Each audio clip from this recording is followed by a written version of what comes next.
Bueno, la última sesión estábamos viendo el arrendamiento. Nos quedamos precisamente en el artículo 2425, que son las obligaciones del arrendatario. Acuérdense ustedes que el arrendatario es la persona que paga un precio por el arrendamiento y que ocupa una localidad que el arrendador le proporciona. Nosotros tenemos que prever, de acuerdo a las necesidades de los clientes, cómo vamos a elaborar el contrato. Creo que ya les hice llegar un contrato de arrendamiento o varios a través del chat, pero cada caso es distinto. Nosotros tenemos que hacer trajes a la medida, porque no nada más se rentan casas, se renta maquinaria, se renta hasta, me acaba de llegar hoy un asuntito, me encargaron un arrendamiento de un cajón de estacionamiento. Una persona compró un departamento. Ese departamento incluye un cajón de estacionamiento. Y apenas estaba cambiando hoy cuando ya todos los vecinos se le fueron encima y le dijeron que le rente su cajón porque la persona no tiene coche. Entonces, pues los demás vecinos sí tienen coche y entonces están peleando por el cajón para que la señora le rente el cajón de estacionamiento. Y entonces me pidió que le elaborara un contrato. Entonces, pues todo eso es dinerito, ¿no? Entonces, a ver si nos da tiempo o se los dejo de tarea para que, ahora sí que para que ustedes trabajen. Le voy a hacer como los maestros que decían, les voy a dejar esta tarea, ¿no? Y eran asuntos que estaban llevando para que ustedes trabajaran. Y que lo hagan de cero, ¿verdad? Así nada más con lo que hemos aprendido. A ver si nos da tiempo ahorita después de ver los derechos y obligaciones de los arrendatarios. Cualquier cosa mueble o inmueble que esté en el comercio y que no esté prohibida por la ley se puede arrendar. El arrendatario, que es el inquilino o la persona que toma el uso temporal a través del pago de una cantidad de dinero de una cosa o de inmueble o inmueble, tiene que pagar la renta en el tiempo y forma convenidos. También se obliga al resguardo de la cosa que está arrendando, a poner en conocimiento del dueño cualquier novedad que pueda poner en riesgo esa cosa arrendada, a darle el cuidado normal que le daría si fuera suya, a utilizar la cosa solamente para el uso convenido en el contrato. Todo eso hay que ponerlo en el contrato. Cuando nosotros hacemos un contrato, entonces debemos de, déjenme compartir pantalla. Cuando vamos a hacer un contrato, después de haberle dicho a la persona cuánto le vamos a cobrar. Por ejemplo, en este caso del cajón del arrendamiento, ¿no? ¿Cuánto cobraría? Ustedes, ¿cuánto se cobrarían?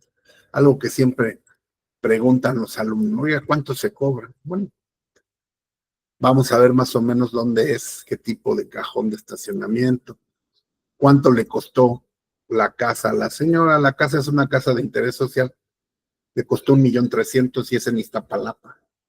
Entonces hay que, primero pues le dije a ella, pregunte ahí con los vecinos en cuánto rentan sus cajones. Y si no, busque algún estacionamiento público y pregunte cuánto cuesta la pensión nocturna.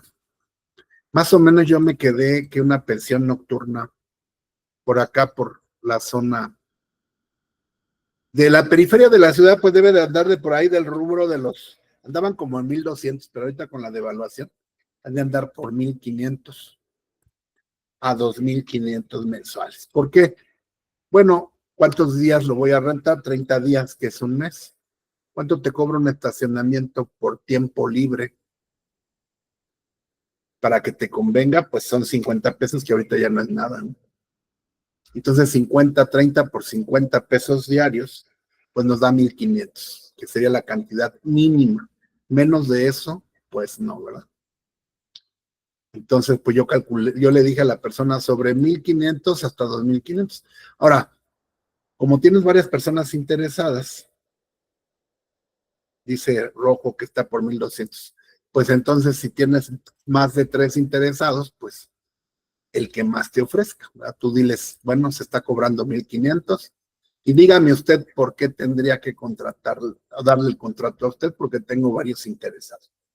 ¿Eso es permitido? Sí. Sí, porque no es un artículo de consumo, digamos que obligatorio, ¿verdad? Entonces, por lo tanto, yo puedo disponer la renta a como me convenga.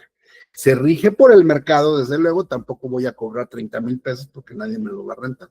Tampoco conviene tener el cajón solo, porque luego la gente se mete a huevo y más cuando son colonias populares, pues la gente es brava y después ya se hacen dueños. Entonces, si no vas a meter carro, lo mejor es que lo rentes para que haya un papel, cuyo contenido principal, bueno, ya estuve trabajando algo, se los iba a dejar a ustedes, pero ya me conformo con que lean. Se pone la fecha, qué tipo de contrato es, contrato de arrendamiento de cajón. Es importante que pongan las partes que son mayores de edad, cuál es su personalidad, el domicilio, desde luego, que es donde se va a rentar el mismo cajón, tanto del arrendador como del arrendatario, y, e identificación de ambos. Ambas partes reconocen que tienen capacidad legal suficiente. Tampoco es, digamos que un supercontrato, ¿verdad? Porque pues no es la venta de un inmueble, pero pues tampoco vamos a hacer porquerías si nos están pidiendo que nuestros servicios, ¿no? Ahora, ¿cuánto voy a cobrar yo? Bueno, pues ustedes pueden cobrar, pues la persona va a sacar 1,500 por un año, son 18,000 pesos. Entonces, a razón de que ustedes le cobren un 20%, pues serían 3,000 pesos, 3,500. Ya si se deja la clienta, pues hasta 5,000 pesos. Ya sería mucho, ¿no? Pero pues 3,000 pesitos, ¿quién te los da nada más por pasarle por correo esto? Porque le vas a dejar ahí los espacios para que ella los llene a mano. Y entonces este contrato le va a servir para, pues cada año, cada 6 meses, el tiempo que lo vaya a rentar, ya no va a tener que hacer otro, entonces ya no te va a volver a contratar para ese tema. Solamente en caso de que surja alguna controversia, entonces pues unos 3,000, 4,000 pesitos que le cobres, te los ganas en 5 minutos, ¿no? Entonces, así es como más o menos trabajamos al cálculo, porque la gente sabe que le estás vendiendo seguridad. Y hay que aprovechar que en este contrato pues se defina claramente que la persona, sobre todo el inquilino, reconozca que el arrendador es el dueño del cajón de estacionamiento. Número dos, delimitarlo bien.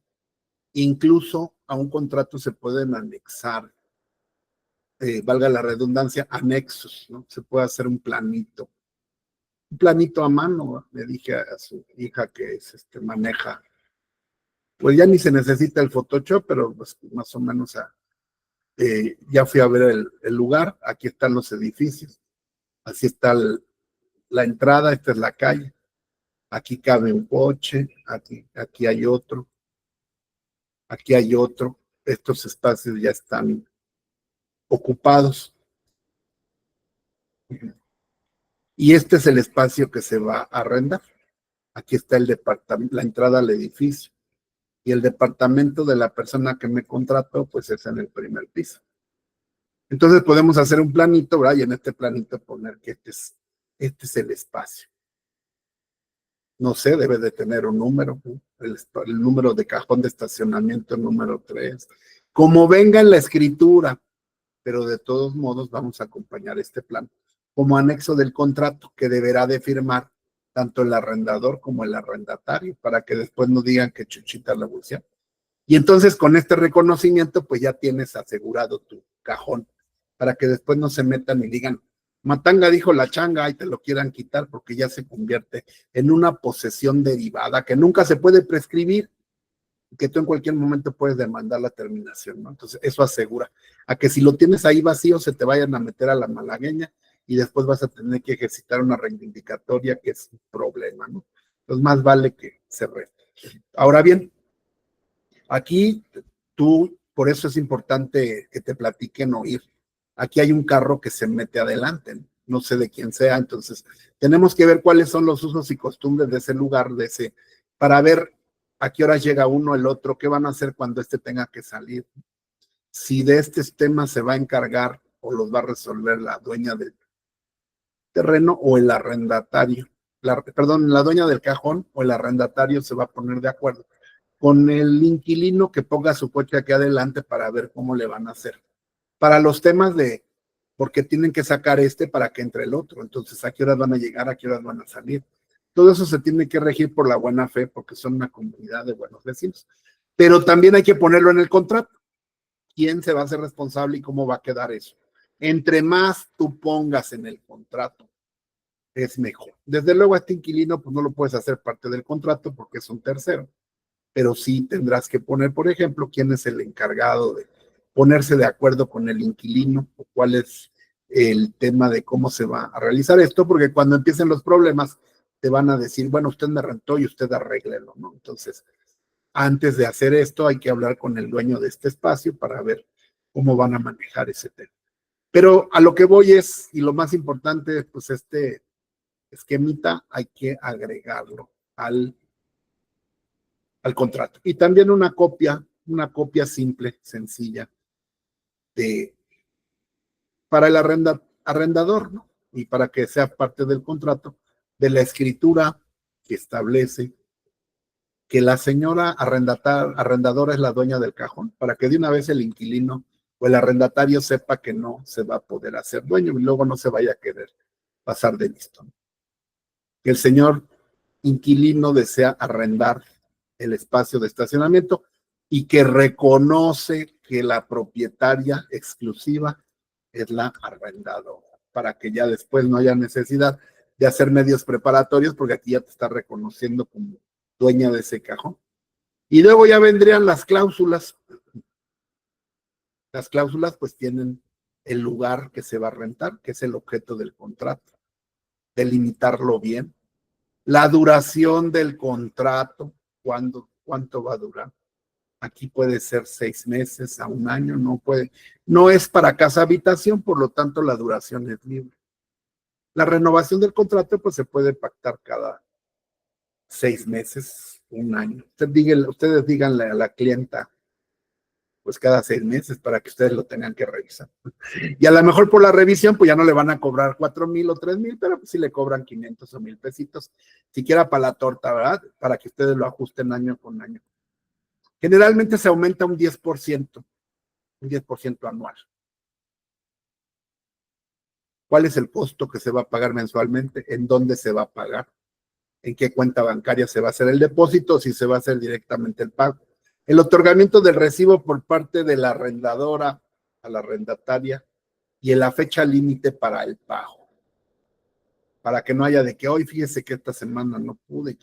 Y ponerle ahí que a la falta de pago de 2 o más mensualidades, el contrato se tendrá por rescindido, pudiendo las partes acudir ante el juez a lo conducente, pero en todo caso y para evitar daños y perjuicios en contra del inquilino o del arrendador, la señora estará en libertad de rentárselo a cualquier otro vecino por el incumplimiento injustificado que presente el arrendatario.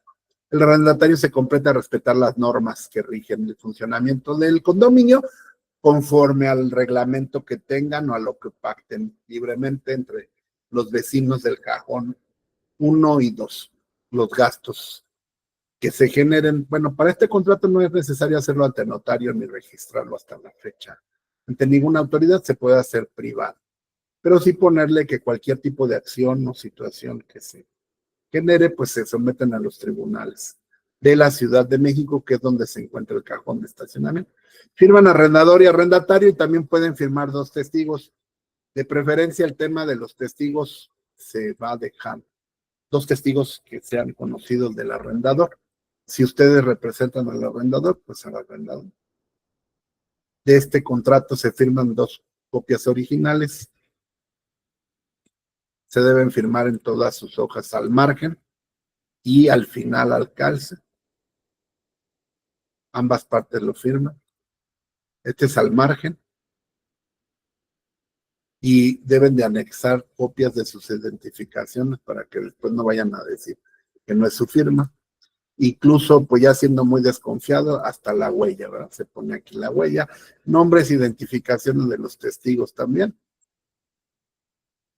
Cuando uno es arrendatario y es bravo y rudo, pues no le das copia al arrendatario, sí, cuando eres arrendador. Pero si quieres hacer derecho y no hay ningún problema, pues sí se la puedes dar, porque de todos modos, a la hora de la demanda, pues quien incumple es el arrendatario. Entonces esa sería más o menos. Como ven ustedes, pues pueden surgir ejemplos de cualquier cosa y en cualquier momento la gente nos va a pedir a nosotros la elaboración de los contratos. Entonces, ahora bien, les decía yo, reglas para hacer un contrato. Número 1, platicar con el cliente y que el cliente te diga qué tipo de contrato quiere. Tú vas a determinar como abogado si se trata de un arrendamiento, si se trata de un comodato, si se trata de un mutuo, un depósito, porque para eso estamos estudiando, porque la gente no sabe los nombres típicos de los contratos o la tipología contractual, pero tú sí. Entonces tú le vas a decir, bueno, usted quiere un contrato de A, B o C o uno combinado, ¿verdad? Entonces, después de que escuches las proposiciones de tu cliente, le vas a dar forma al contrato conforme a la voluntad del cliente. Le vas a decir si se puede esto y no se puede esto otro. Número 3, vas a sacar lo que son las cláusulas especiales, que es lo que tu cliente te esté pidiendo. Después de que hagas una evaluación si se puede o no se puede, porque luego los clientes quieren poner cláusulas que no se pueden y están prohibidas por la ley porque son ilícitas. Después de que le hayas explicado esto, vas a empezar la elaboración del contrato, pones lo que se te ocurra de acuerdo a la experiencia. Ya pusimos las partes de un contrato, ¿verdad? Tenemos lo que es la cabeza de contrato, el encabezado de contrato que contiene qué tipo de contrato es, quiénes lo celebran, la fecha. Luego vienen las declaraciones de las partes, luego ya viene el clausulado, la cláusula penal, una cláusula penal para el caso del incumplimiento, cuánto va a pagar la persona que incumpla como indemnización a la persona que cumpla. Lo vimos cuando vimos obligaciones y luego las firmas de las partes y los testigos. Esa es la estructura básica de un contrato.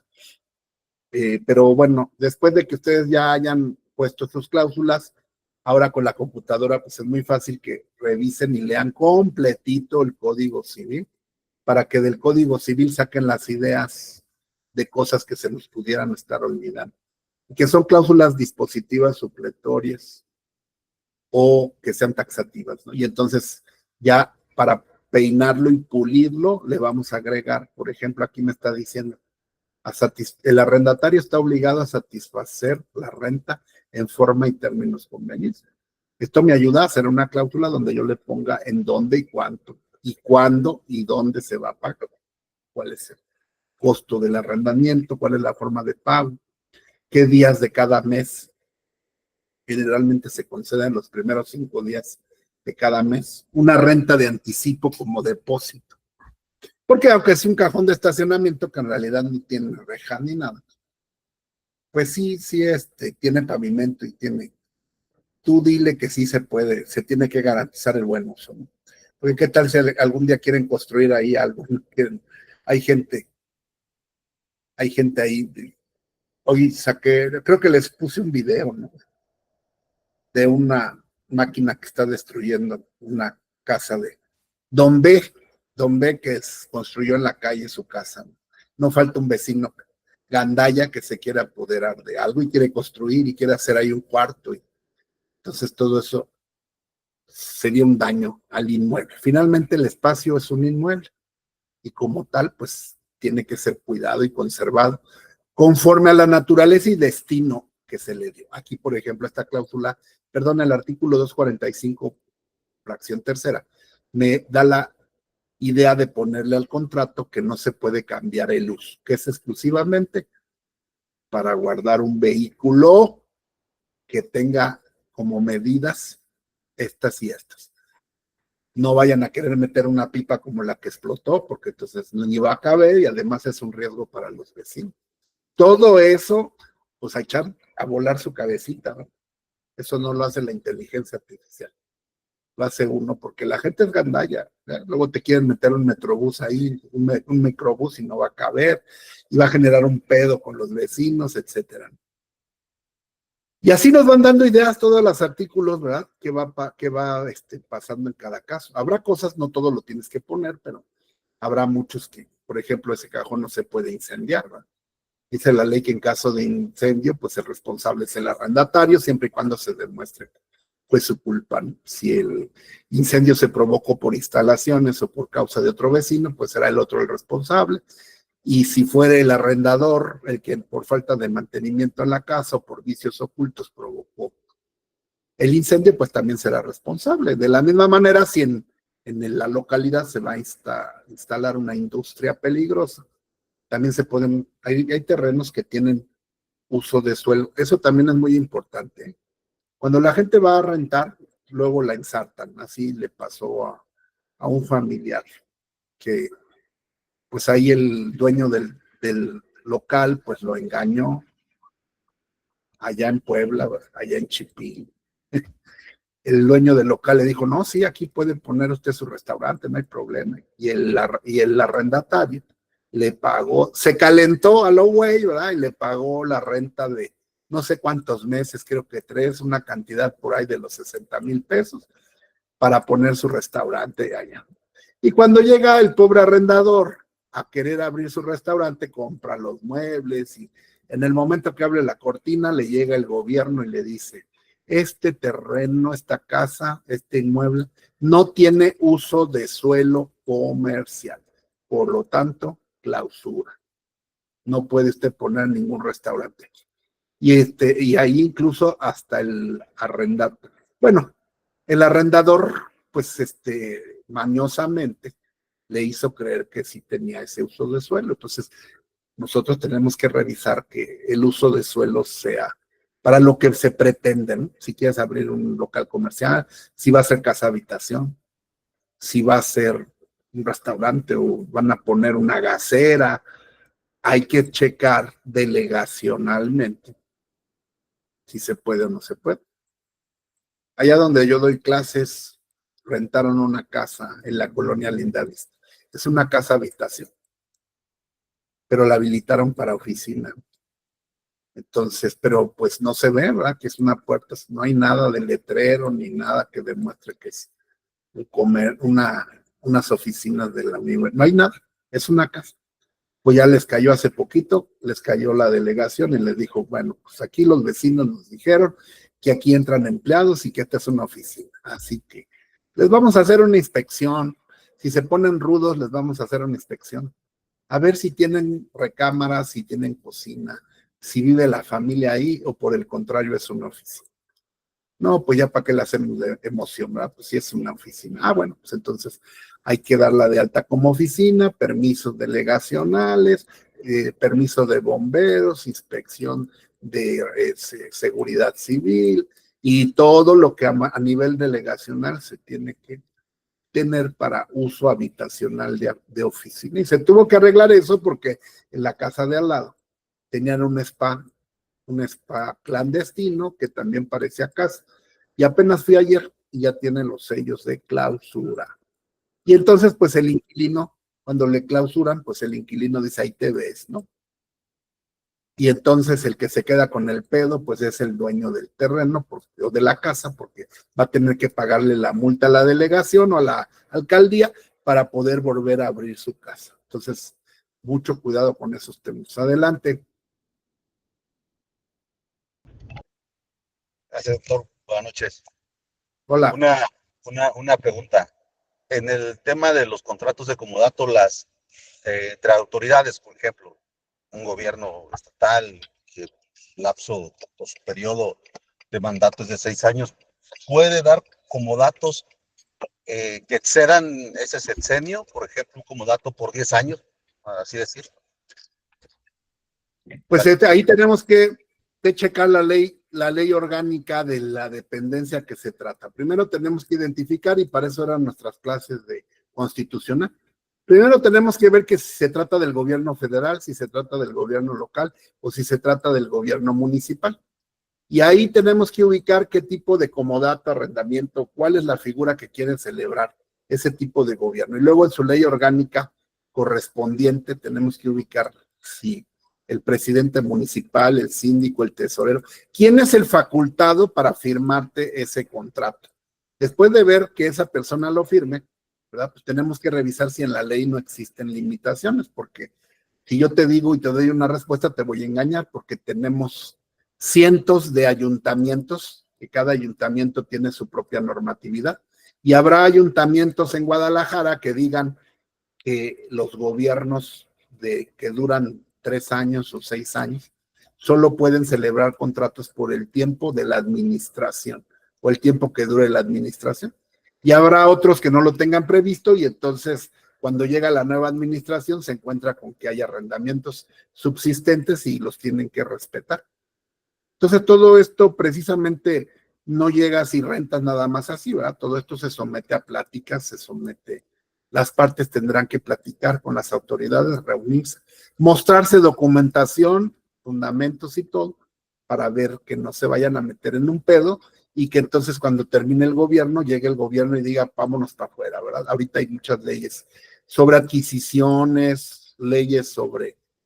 Esta es una rama especial del derecho que se llama derecho administrativo. Si a ustedes les toca hacer algo así, pues ya se tendrán que echar todo un clavado y volverse expertos en ley administrativa de la entidad, sea federal o local.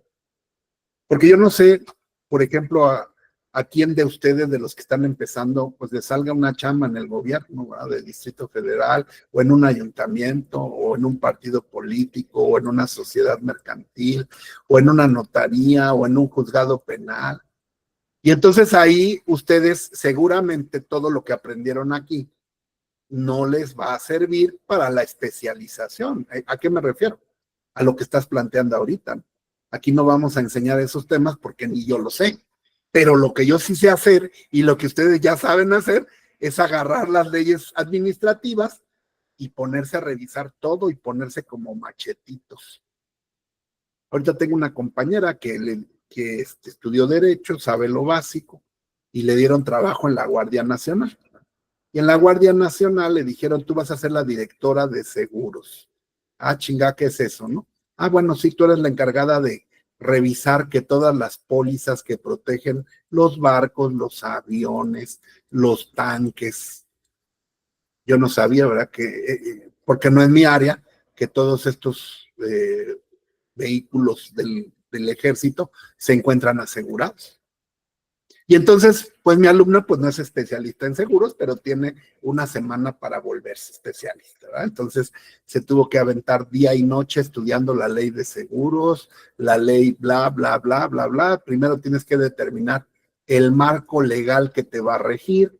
Obvio, hay gente ahí, vas a tener subordinados que te van a decir, vas a tener que revisar tus archivos, vas a poner en orden todo, pero ya te vas a volver especialista en ese tema.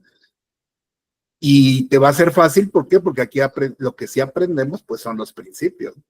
Todo esto, claro, que le sirve a ella, ¿verdad? Para saber, a tener cuidado, qué es lo que va a hacer. Porque ese contrato se llama contrato de seguros. Pues vamos a ver quién tiene las asegurados, los vehículos militares, cómo están los contratos, cuáles hay que pagar las primas, cuáles están vigentes, cuáles no. Para otorgar los seguros no nada más es de que, pues búscate la más barata, no. Hay una ley de adquisiciones precisamente que señala cuáles son los procedimientos de licitación para que el gobierno le compre a los particulares. Los particulares van a vender un contrato de seguro a la Guardia Nacional, entonces hay que ver que esos proveedores pues cumplan con esos requisitos y que sean aseguradoras realmente reconocidas y que hayan participado en esos temas de licitación. Es a mí lo que se me ocurre, así a bote pronto de mi experiencia de 55 años, ¿no? Pero nadie en la escuela te va a enseñar eso. Eso lo vas a aprender cuando te toque, ¿no? Te toquen las cosas más raras que pueda haber, porque igual y también agarran y te contratan como abogado de la Sociedad Nacional de Autores y Compositores y vas a tener que aprender sobre los derechos de los artistas, de los cantantes. Y entonces lo importante es que tú sepas resolver problemas, que sepas dónde buscar, ¿no? Sepas dónde buscar, cuál es la normatividad, cuáles son las leyes, cuáles son los tratados, cuáles son los reglamentos y te los machetees todos.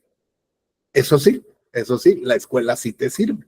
Sí te sirve para saber lo que es una ley, lo que es una sanción, lo que es una cláusula taxativa, dispositiva, supletoria, lo que es todos los principios generales del derecho.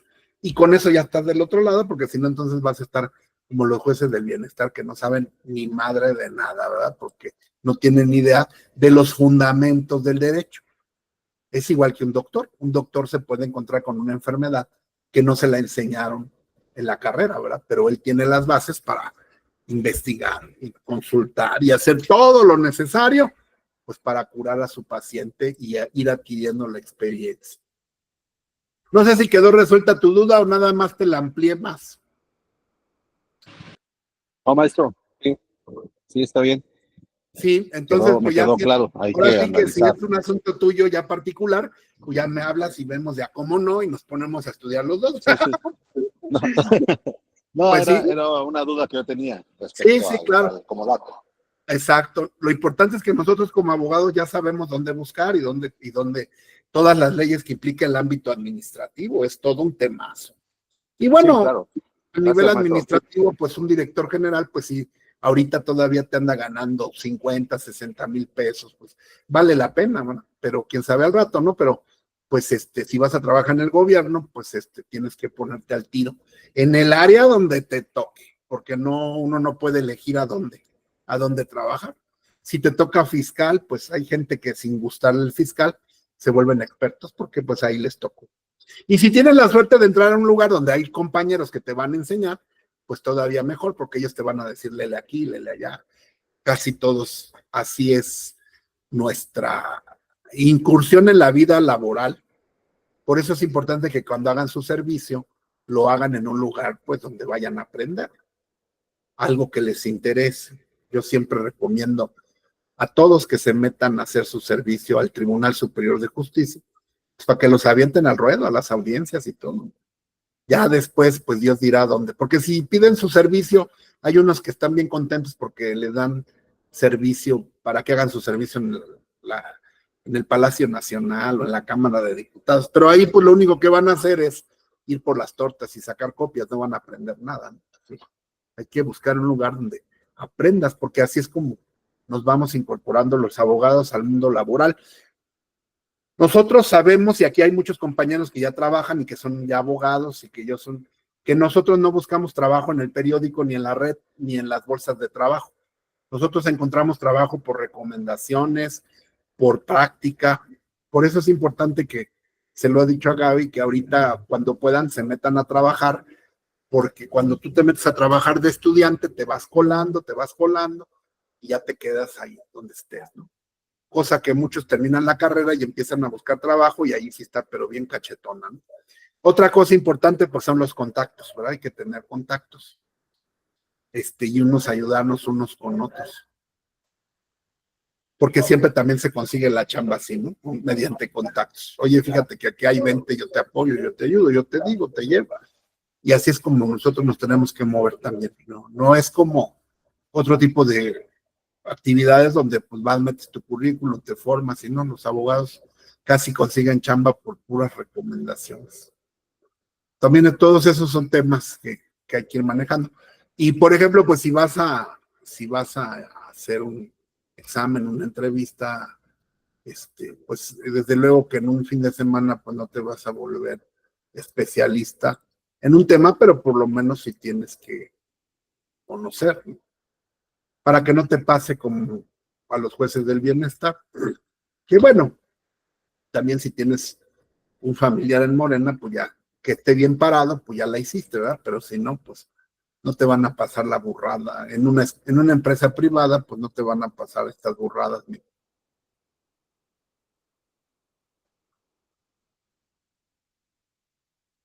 Que precisamente una de estas es materia de nuestro tema de hoy. Esperemos que llegue al mandato, a la representación, que es parte de la pregunta que tú hacías, ¿no? ¿Quién tiene las facultades para celebrar un contrato? ¿O cómo acredita mi Esta será su nueva magistrada. No sabe nada, pero quedó por ser de Morena. Y la 4T. Las autoridades demandadas demuestran su representación legal en temas administrativos? A ver, yo no sé nada de administrativo, ¿eh? Se los digo en serio. Ustedes tampoco. Pero la pregunta es la siguiente, para que ustedes veamos si estamos aprendiendo algo, nomás estamos aquí perdiendo el tiempo. Dice, le están preguntando a la flamante magistrada de la 4T, ¿de qué manera las autoridades, va con la pregunta que me está haciendo el doctor, ¿de qué manera las autoridades acreditan su personalidad en un juicio? Es decir, yo voy a un juicio, soy Francisco Lembo y vengo a nombre de la Secretaría de Hacienda en un juzgado y me van a decir, bueno, ¿usted quién chingados es? Soy Francisco Lembo, así a toda madre, y luego ¿qué? Es que vengo a nombre de la Secretaría de Hacienda. ¿Cómo voy a acreditar eso? A ver, ¿quién dijo yo? Se necesita el nombramiento por parte de la autoridad. Incluso a veces sale el nombramiento publicado en el periódico oficial, pero depende de la autoridad. Las leyes orgánicas establecen quiénes son los funcionarios encargados de representar a esa institución. Generalmente es el titular, pero el titular no va a ir al secretario de Hacienda. La misma ley dice que el titular puede delegar su responsabilidad ante la dirección jurídica y mandar a los abogados de Hacienda. Ahora, siguiente pregunta. Entonces hay que ir con un notario, el director de Hacienda va a pagarle a un notario para que les dé poderes a las autoridades. No. No, claro que no, pues no hay ni dinero para eso, simplemente se hace un oficio. Un oficio es un documento oficial firmado y sellado por el titular del área, donde dice el doctor Francisco Lembo es el director jurídico y se encuentra facultado conforme a los artículos tales y cuales de la ley orgánica para representar a esta entidad. Y eso lo tiene que checar el juez de oficio porque yo no puedo celebrar acuerdos. Lo vimos cuando vimos la audiencia de juicio, que fueron unos tipos representando al gobierno y que entonces sus poderes no estaban bien y aguas con eso, ¿verdad? Pero esta mujer no tiene ni idea, y nosotros ya lo resolvimos aquí porque les estoy demostrando que aunque no seamos expertos, tenemos idea de todo y lo podemos resolver, pero esta gente ignorante que entró no tiene idea de nada. Miren. Kairos, esta será su nueva magistrada. No sabe nada, pero quedó por ser de Morena. Y la 4T. Las autoridades demandadas demuestran su representación legal en temas administrativos. ¿Me podría repetir?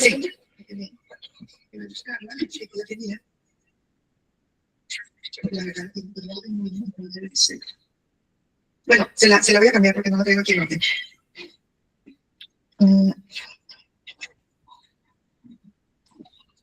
Explique la procedencia de la ampliación de la demanda ante el Tribunal Federal de Justicia Administrativa. Perfecto. La ampliación de la demanda puede pasar en los casos en que... ¿Los puede pegar los micrófonos? Sí.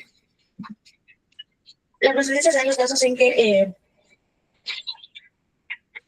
Sí, de la ampliación. Sí. La ampliación se da cuando existe alguno de los...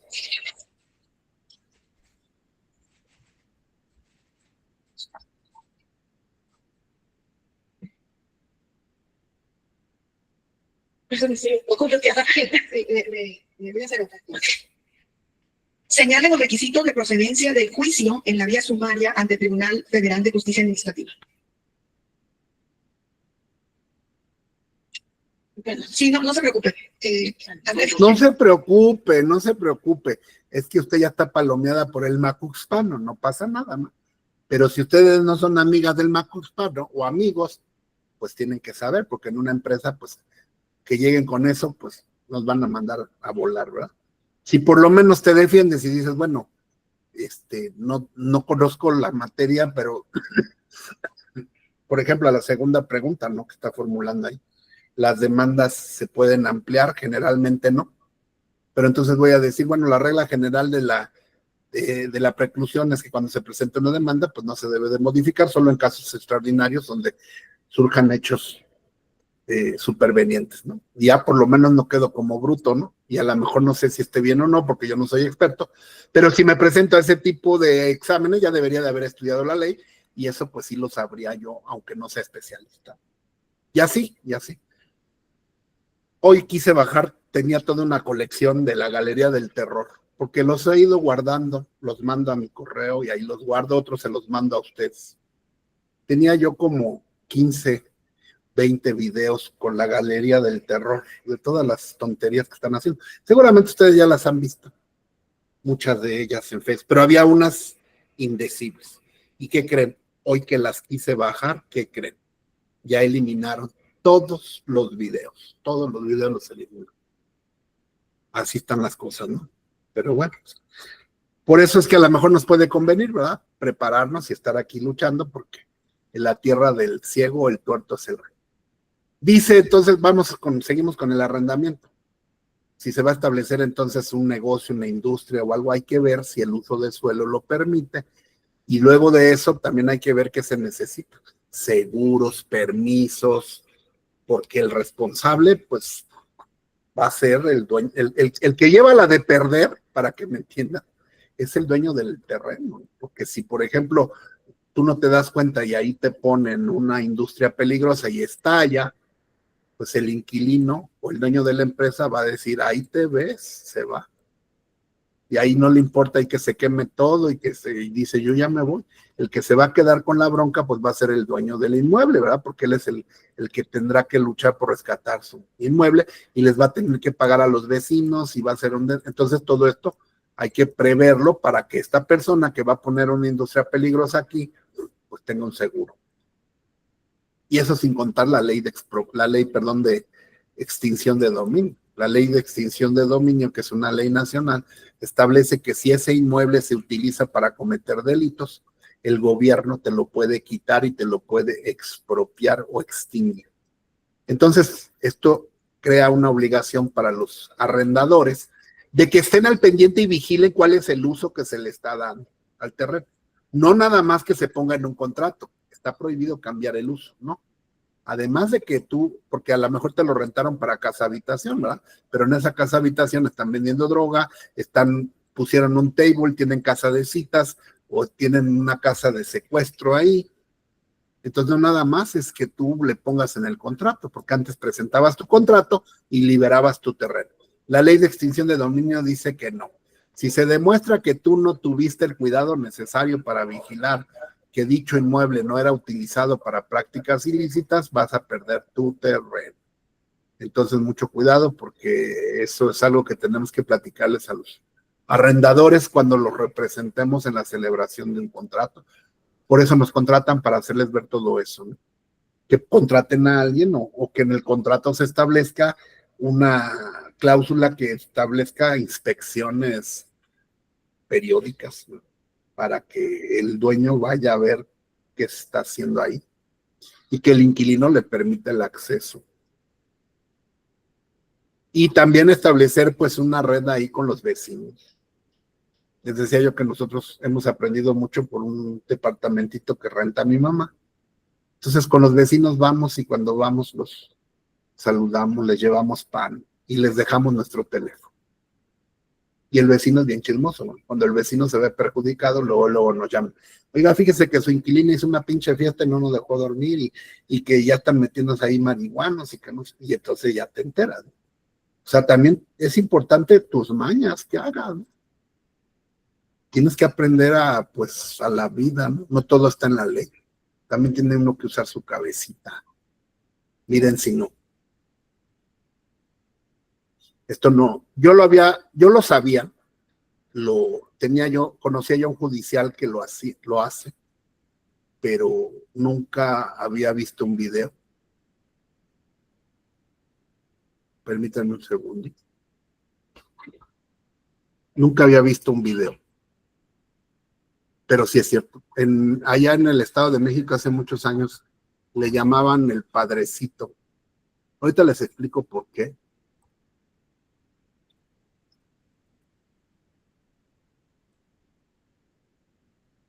Miren.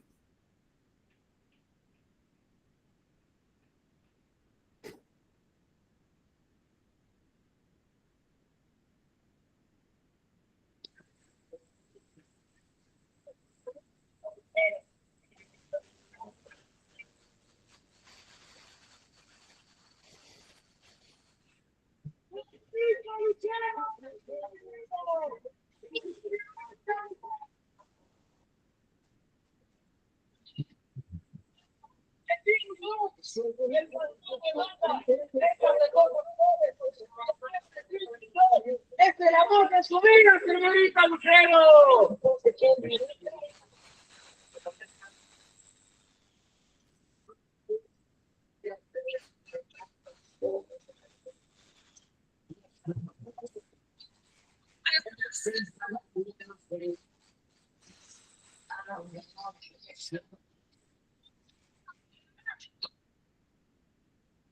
Esto sí lo había yo escuchado, nada más que no lo había yo visto. Los policías, para ejecutar una orden de aprehensión, pues engañan al delincuente o a la delincuente. Y ustedes me dirán, ¿es legal? Pues no lo sé, porque se metieron, no sé si traigan orden de cateo o no. El haberse metido sin orden de cateo sí es ilegal, pero el que una persona la saquen con un engaño de esos, pues no se podría considerar como ilegal, porque finalmente la persona tiene una orden de aprehensión. Que les decía yo se disfrazaba de padrecito, y entonces los ladrones o la gente que tenía orden de aprehensión, pues nunca iba a dudar de un padre, ¿no? Entonces el padre se acercaba de esta manera a ellos, y cuando los tenía cerca, pues los agarraba. Porque se necesita una orden de cateo para meterse en una casa a detener a alguien. Entonces hay veces que solo tienen la orden de aprehensión y no tienen la orden de cateo, entonces necesitan sacarlo de la casa para poder... Doctor, buenas Sí. noches. ¿Y para una orden de presentación, sí se podría hacer esto? No, porque la orden de presentación solamente es para que la persona voluntariamente sea conducida a proceso. Ya después de que no se presenta voluntariamente, como no se presentó abogada voluntariamente, entonces el Ministerio Público ya tiene justificación para pedir la de aprehensión. Estos tipos de órdenes se llaman formas de conducción al proceso. Es decir, te van a detener, pero para llevarte ante un juez y que tú enfrentes un proceso penal. Pero también puede haber una orden porque te diste a la fuga, te escapaste de la cárcel, y entonces iba a ser una orden de aprehensión con efectos de que te vuelvan a meter a la cárcel. O, por ejemplo, se dictó una sentencia donde te están condenando a que purgues una pena. Te dieron un plazo para que te presentes voluntariamente al juzgado y te internes tú misma, y no lo hiciste. Y entonces por eso te giran la orden de esta manera, ¿no? Entonces son muchos los supuestos, pero los policías se las gastan de muchas maneras, ¿verdad?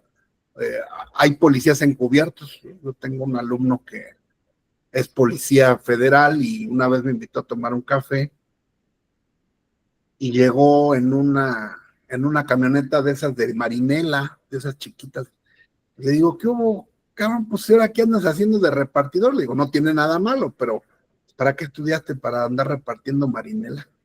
Y se empezó a reír. Dice, no, maestro, ahorita le platico. Ya me invitó a comer y todo. Y sí, efectivamente la camioneta pues venía vacía. Era un policía encubierto, y entonces se disfrazan de lo que sea, de lo que sea. Tú no sabes si el que está ahí afuera, el que está haciéndole de borrachito, de indigente, es un policía. Hacen operaciones encubiertas para investigación o para ejecutar órdenes de aprehensión. Por eso los agarran, ¿no? Porque no, si llegas con la sirena prendida y pues nadie, todo el mundo se echa a correr, ¿verdad? Pero si vas pasando ahí como un simple, bueno, pues hace apenas ayer, ¿no? Gaby, anda por ahí, Gaby, ¿estás por ahí, hija? Hola, hola. Hola. ¿Verdad que me platicaste de que en el metro ya hay policía encubierta, ¿no? Ay, sí, es verdad. Sí. Platícanos. No, pues estaba una señora vendiendo en el vagón de mujeres flores, y desde el vagón mixto le gritó un señor, pero estaba vestido de civil, y ya le gritó como que se bajara en la siguiente estación, y ya le avisó a los policías de la siguiente estación y la bajaron, y pues ya. Así es. Muy bien, Gaby. Ahí está, nomás estoy viendo a ver si Gaby está atenta, para que vean y no digan, ay, sí, como es su hija, nunca le pregunta. Ahí está, la Gaby siempre. El único día que hice examen, me demostró que sí está pendiente, si no le hubiera jalado las orejas. Entonces, ahí está, ¿verdad? Y en todos lados eso no está prohibido. La Ley General de Seguridad Pública y la Ley de Delincuencia Organizada le llama técnicas de investigación, se llama policía encubierta. Simulan a veces ser compradores de drogas, se meten incluso en las organizaciones. Es muy peligroso, ¿verdad? Pero es lástima que ya no existe. Había una serie que sacaron en Netflix hace muchos años que se llamaba El Dandy, y precisamente era de un estudiante de Derecho que no encontraba trabajo y se metió de policía encubierto. Estaba buenísima la serie. En los tiempos de García Luna, porque el chavo, pues, pues es bien riesgoso, les cambian el nombre y luego se infiltra en la organización y se enamora de... No, y termina la película con lo que la serie con lo que ustedes ya saben, que es que el mero mero, o sea, el mero mero procurador, el mero mero de la policía, pues era el principal narco. Entonces imagínense el otro pobre, llegaba bien contento a decirles, ya encontré y ya descubrí, no sé qué, y después era el mero mero, ¿no? Entonces ahorita como tenemos, ya saben ustedes cómo están las cosas, es bien peligroso ser policía encubierto, porque no sabes, el enemigo está en casa, no digo más. Bueno, entonces todas estas reglas del arrendamiento, pues ténganlas en cuenta. Ahora, viene ya una parte que se llama arrendamiento de fincas urbanas destinadas a la habitación. En la Ciudad de México, el artículo 2448 ya establece ciertas normas, porque el tema de la vivienda es un tema de interés social.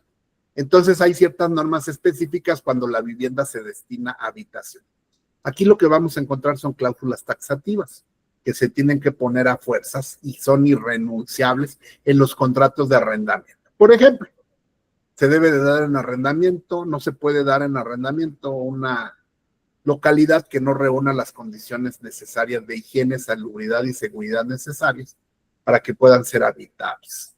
Eso les sirve mucho a los inquilinos para presionar a los arrendadores cuando los demandan y les dicen, bueno, pero es que usted, miren nomás la porquería de cuarto que me está rentando, no tenemos ni excusado, se está cayendo la casa, entonces yo lo voy a denunciar. Entonces, pues la ley establece que como obligación para los arrendadores que la casa, número 1, que la casa esté en condiciones necesarias para servir para casa habitación. Y eso no se puede pactar ni se puede renunciar porque son cláusulas taxativas.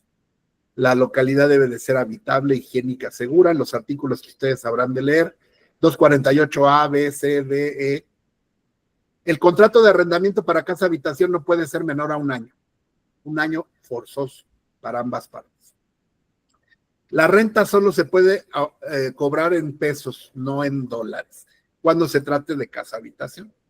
Los Airbnb no son casa habitación, son hoteles. Es una modalidad especial de arrendamiento, pero que no es para casa habitación, sino que ahí sí se puede fijar, porque es prácticamente un hotel. Hay que tomar en cuenta entonces que también decirle al cliente que cuánto va, lo que les decía ya ahorita, cuánto vas a cobrar de renta inicial, porque después ya no la vas a poder subir, más que 10% anual, es el aumento que se le puede hacer. Aquí está la regla. Los pagos deben de ser puntuales, la persona arrendadora debe de otorgar recibo de cobro o de pago de cada mensualidad. La falta de contrato es culpa del arrendador. No se les puede exigir más de un mes de depósito. Aunque ustedes me dirán, bueno, es que hay mucha gente que sí lo hace, sí, pero eso es ilegal. En caso de que se vayan ante un juez, pues todo eso va a restar en contra del arrendador. Si no hay contrato, la culpa es del arrendador y entonces habrá que hacer unos medios preparatorios a juicio para citar a la persona que se encuentra ocupando un inmueble, llamarle y decirle en qué calidad está usted ahí. No es bueno meter a nadie sin un contrato, por lo menos de arrendamiento o de comodato, porque después te puede decir que es dueño y te puede demandar la prescripción. Mientras que con un contrato de arrendamiento de comodato nunca va a poder prescribir a su favor porque es una posesión derivada, que cuando vimos el tema vimos que no se puede prescribir más que la posesión original. El contenido del contrato que nos puede servir para elaborarlo, pues es lógico y básico: los nombres del arrendador, arrendatario, la ubicación del inmueble, la descripción detallada de en qué condiciones está el inmueble. Algunos agregan, antes los contratos los comprabas en la papelería, y la papelería tenía, en los contratos de papelería, que ya no existen, tenían una parte que se llamaba inventario. Y en el inventario decía cuántas puertas, cuántas ventanas, en qué condición, si había estufa, si había cocina integral, cuántas lámparas, cuántas llaves, porque la gente cuando se va se roba todo. Entonces hay que hacer un inventario de qué es lo que tú le estás entregando y qué cosas son de la finca o de la casa. El monto y el pago de renta. ¿Quién va a quedar como fiador? El fiador o el que le llaman el aval es una persona tercera, un tercero que queda garantizando al arrendatario. El arrendatario es el inquilino. El inquilino le dice a un tercero, le dice, oye, ¿quieres ser mi aval? ¿Quieres ser mi fiador? Y ese tercero, pues, ¿qué puede ser? Generalmente, pues, es un familiar. Ese familiar tiene casa propia con la que puede responder sobre los daños o incumplimientos del inquilino. El inquilino, desde luego, pues no tiene, porque si tuviera, pues no estaría rentando. O a lo mejor sí tiene, pero no, tiene una casa en otra entidad federativa. Entonces tú vas a celebrar un contrato de aval o de fianza, que es un contrato accesorio, que al ratito vamos a ver, y ese contrato hace que esta persona tercera, también al firmar el contrato, se comprometa a pagar los desperfectos o las rentas que queda de ver el inquilino que incumpla con el contrato. En caso de que este incumpla, el fiador o el aval queda como garantía y va a decir, pues, va a firmar y él se vuelve responsable solidario del pago de los daños, perjuicios y las rentas. No se trata de un tercero que no le resulte perjuicio, como los terceros que el principio res inter alios acta, ¿no? Este es un tercero respecto al arrendamiento, pero es parte del contrato de garantía.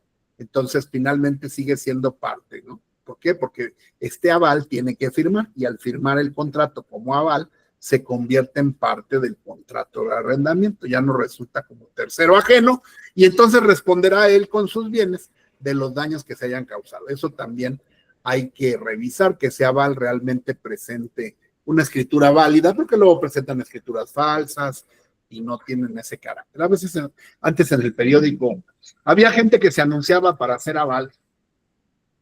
Tú dices, ¿cómo alguien que no te conoce va a ser tu aval? Por el pago de un dinero, porque las escrituras eran falsas.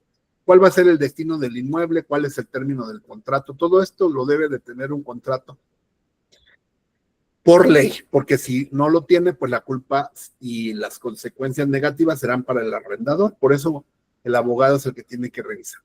Cuando se muere el inquilino o el arrendatario, el contrato no termina, sino que los herederos, como pueden ser la esposa, los hijos o los que vivan ahí, aquí está la regla: esposa, concubina, hijos, ascendientes, se subrogarán en los derechos y continúan como inquilinos hasta que el término del contrato. Cuando muere el titular, el que firmó como arrendatario, entonces, como ya lo vimos, cede por efecto de la muerte y de manera automática sus derechos de inquilino a los familiares que vivan con él en los términos que marca el artículo 2448H. De tal manera que el arrendador pues tiene que respetar dicho contrato hasta su término. También cuando el propietario del inmueble quiera venderlo, pues tendrá que respetar el derecho del tanto. ¿Qué es el derecho del tanto? Que el inquilino tiene derecho a ser preferido para comprar el inmueble, para lo cual el arrendador le deberá de notificar ante notario o por una jurisdicción voluntaria su intención de vender y cuáles son las condiciones y plazo que le da para que el inquilino pueda ejercer ese derecho del tanto. Si no se hace esa notificación, la compraventa se puede anular. Aquí está el artículo 2448J, que habla del famoso derecho del tanto y que se notifica mediante las figuras procesales que vimos, o no me acuerdo si eso lo vimos en juicios orales civiles o va a ser parte de un curso que se va a llamar juicios especiales. Pero bueno, es una jurisbol.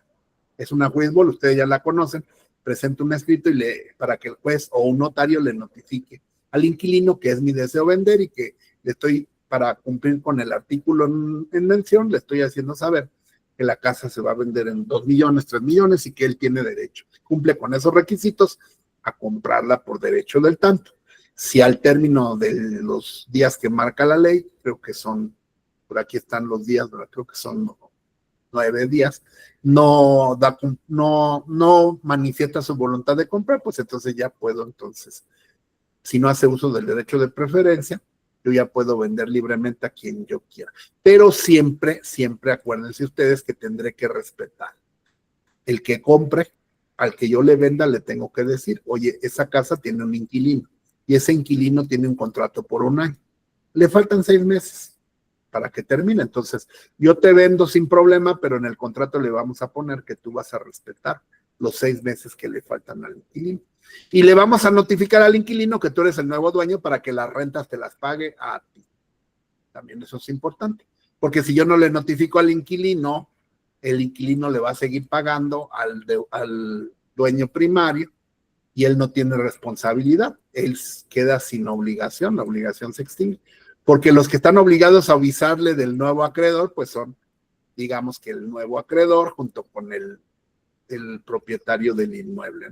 Unas cuestiones que son lógicas, pero que hay que tener en cuenta porque llegan a ocurrir. Entonces, en estos casos, sí se aplica el principio res inter alius acta.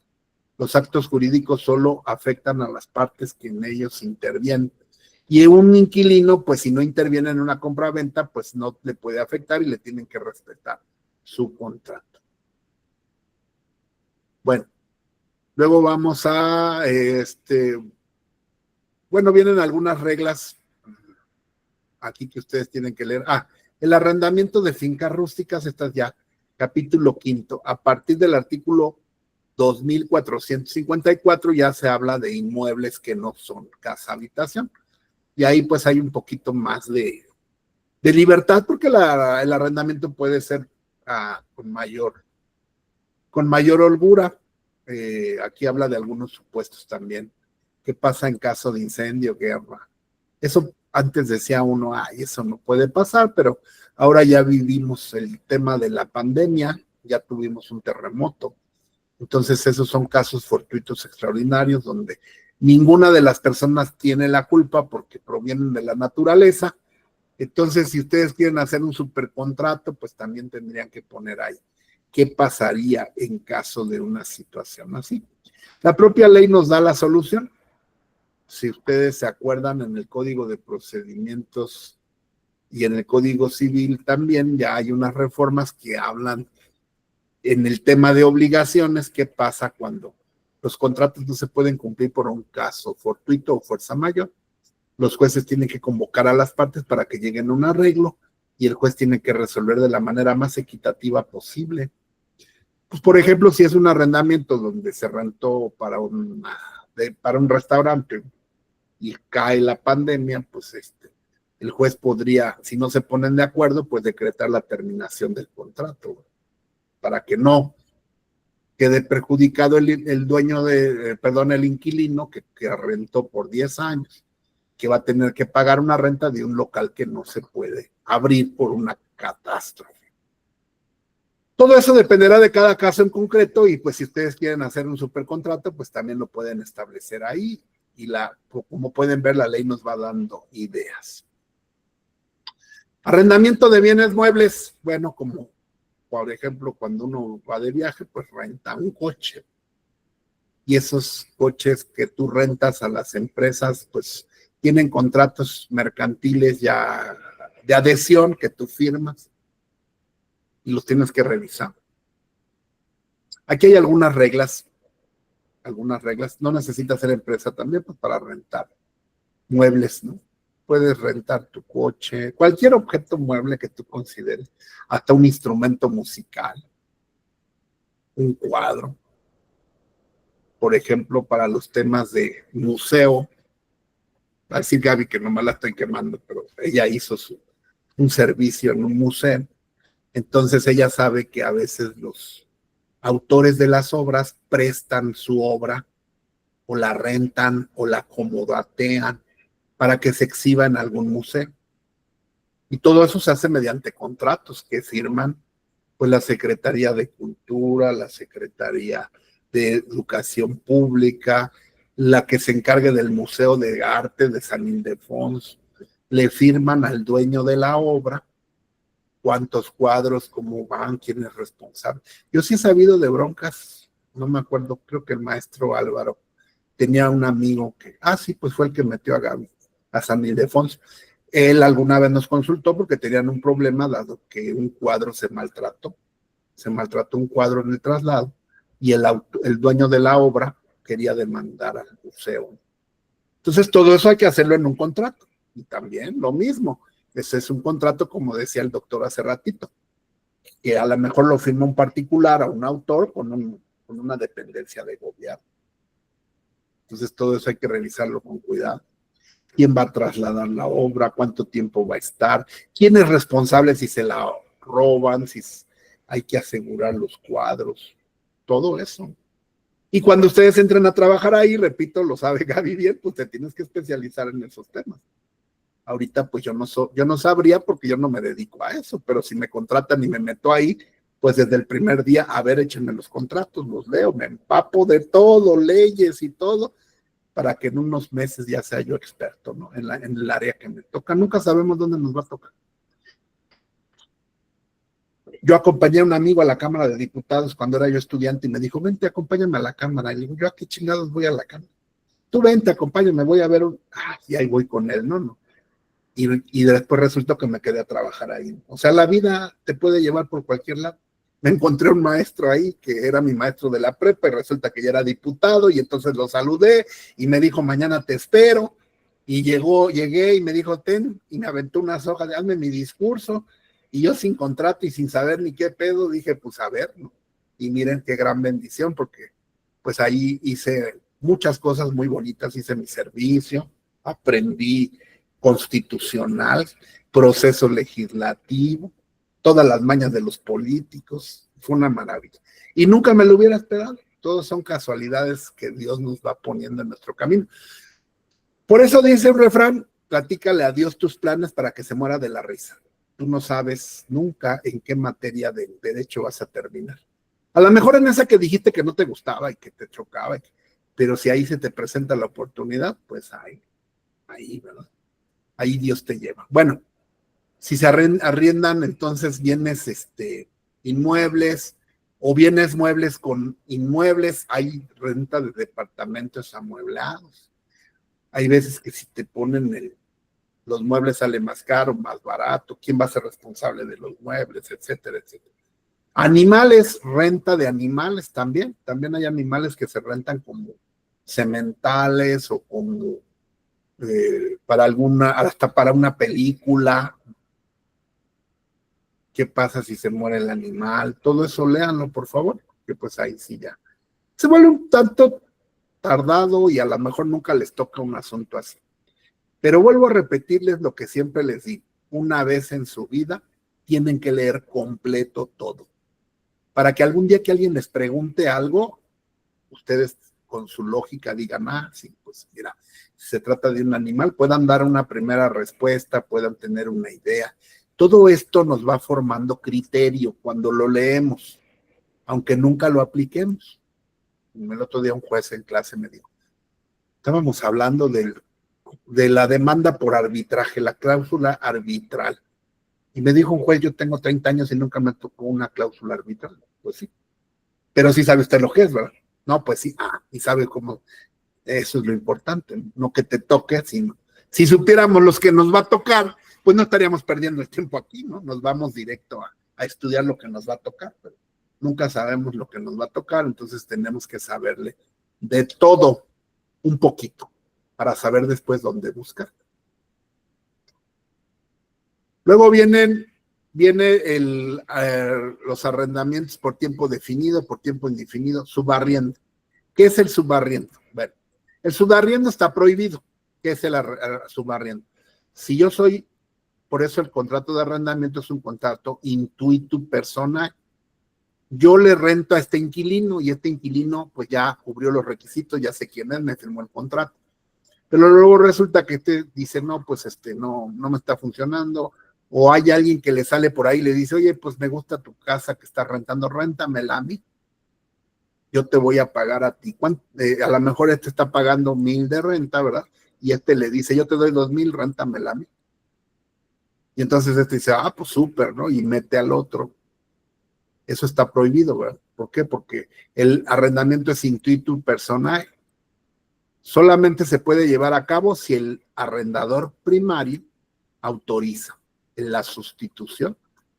Y en todo caso dirá, bueno, pues vámonos para afuera y que entre el otro, ¿no? Pero a nadie le conviene que se meta alguien que tú no sabes ni quién para que el otro haga negocio. Porque si este nuevo que entra hace un relajo allá adentro, ¿verdad? Y el otro se va a lavar las manos, se va a decir, ahí nos vemos, yo me voy, y a ti te va a dejar con un problema porque ya metió a alguien que tú no sabes ni quién. Por eso el contrato de subarriendo está prohibido por la ley. Aquí lo dice claramente el artículo 2480 y 2481. Solamente que lo autorice el arrendador se puede llevar a cabo. ¿Alguna duda hasta aquí? Yo creí que hoy terminaba el arrendamiento. Adelante. ¿No? No, gracias. Gracias. Gracias. Ok. Entonces, vamos a terminar ya arrendamiento. ¿Cómo termina el arrendamiento? Pues el arrendamiento termina por lógica, como terminan todos los contratos, ¿no? Ya ahorita podrían ustedes decirme sin siquiera revisar la ley. Pero vamos a revisar la ley, ¿verdad? Por convenio expreso. Acuérdense que los convenios son una modalidad que puede dar por terminada una obligación. Entonces, yo ya no estoy a gusto, hicimos un contrato por 10 años, pero ya no te quiero ver, entonces los dos nos ponemos de acuerdo y lo damos por terminado. Celebramos un convenio, hacemos un papel, firmamos de que damos por terminado de común acuerdo. Se acabó, no hay nulidad en caso de que el contrato presente alguna de las fallas que hemos estudiado y que dependen de nuestro cuadro de nulidades, falta de personalidad, error. Entonces, ¿cómo si hay personas que subarrían? Pues esta respuesta, mi querido amigo, te la voy a contestar de la siguiente manera, que es muy obvia. También hay personas que matan y está prohibido matar. Es exactamente lo mismo. El hecho que la ley lo prohíba no quiere decir que la gente no viole la ley. Por eso estamos estudiando nosotros, porque la gente viola la ley y no cumple con eso. Ahora, si tú en tu contrato pusiste que sí se permite subarrendar, pues entonces sí se permite, eso no hay ningún problema. Por eso tendríamos que ver caso por caso. La ley en principio lo prohíbe si tú no lo pusiste en un contrato. Tienes que avisarle al dueño para hacer ese tipo de figuras. Ese es el mundo de la realidad y no quiere decir. Aquí estudiamos el mundo del deber ser y el mundo del ser es totalmente distinto, gracias a Dios, porque si no, si todo fuera como la ley lo dice, pues no tendría caso de estar estudiando. Rescisión. Rescisión se da por alguna de las partes no cumple con las prestaciones que se establecieron en el contrato, como pago de renta, cuidado del inmueble, y todas las que hemos visto pueden dar origen a una demanda de rescisión. Nada más tomen en cuenta una cosa. ¿Cuál es la diferencia entre la nulidad y la rescisión? La nulidad es una circunstancia previa al contrato que hacen que éste nazca con un vicio. Por ejemplo, vicios ocultos, falta de personalidad, falta de facultad para poder rentar, un error en el contrato, en la sustancia, todo lo que ya vimos nosotros, y vuelvo a insistirles que se aprendan de memoria nuestro cuadrito de requisitos de existencia y de validez del acto jurídico. Antes de celebrar un contrato de arrendamiento puede haber muchos vicios que lo invaliden o lo anulen. Y nosotros no nos damos cuenta y así firmamos, y entonces el contrato es inexistente o inválido. Falta de consentimiento, objeto indirecto o directo, que no esté dentro de la ley, que no sea posible, que no esté en el comercio, que no se haya celebrado con la forma que marca la ley, eso genera una nulidad. También la falta de capacidad de las personas que lo celebran, tanto de ejercicio como su legitimación, también eso ya lo estudiamos. Error, dolo, mala fe, violencia, lesión, anulan el contrato de manera previa o también puede ser posterior. Si el vicio se da posteriormente, entonces no hablaremos de una nulidad, sino de una rescisión. Si posterior a la firma la persona incumple con el contrato, entonces se lo voy a rescindir.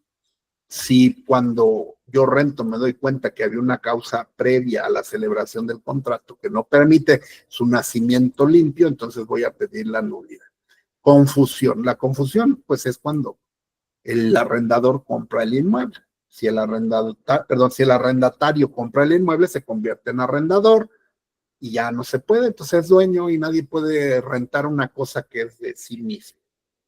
Entonces, cuando el inquilino compra, ya deja de ser arrendatario y se convierte en propietario. Si la cosa se destruye por caso fortuito o fuerza mayor, pues se termina el arrendamiento con las responsabilidades correspondientes a quien haya tenido la culpa. Expropiación. La expropiación debemos distinguirla de la extinción de dominio. La expropiación es una figura del derecho administrativo donde el gobierno recupera los bienes públicos. El artículo 27 de la Constitución establece que la propiedad originaria corresponde a la federación o la república. Entonces, por causa de utilidad pública te pueden expropiar mediante indemnización. Y ahí pues ya nadie es responsable y cada quien. La indemnización se reparte de manera equitativa, como lo marca la ley de expropiación entre el inquilino y el propietario. Doctor, buenas noches. Buenas noches. Adelante. Una pregunta, si en caso ahorita como estamos con los terremotos y ese tipo de situaciones, en caso de que esté yo rentando y venga un terremoto y tire la casa, ¿qué pasaría ahí, doctor? Caso fortuito, y en el caso fortuito son las reglas generales de las obligaciones que nosotros ya vimos. Ahí no hay responsabilidad porque nadie tuvo la culpa. Cada quien asume su pérdida, como decimos, cada quien se va con su golpe. Porque Ah, perfecto. sí, Muchas gracias. vamos a las reglas. Para resolver estos problemas, yo les pido que volvamos a, déjenme anotar este artículo. Nos quedamos en el 2483. 2483. Ahí en nuestro canal tenemos las clases anteriores, hay un curso que se llama Obligaciones. Ese curso de obligaciones precisamente habla de todo este tipo de consecuencias, que empieza desde el artículo